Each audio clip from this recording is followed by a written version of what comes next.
Remove the wiring compartment cover.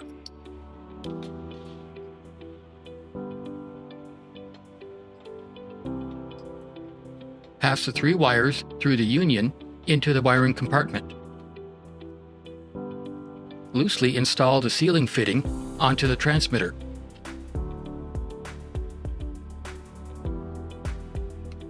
Install the black wire onto the transmitter terminal labeled PWR for power.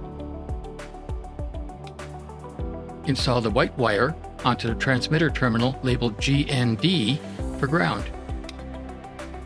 Install the red wire onto the transmitter terminal labeled SV for SV bus. Reinstall the wiring compartment cover.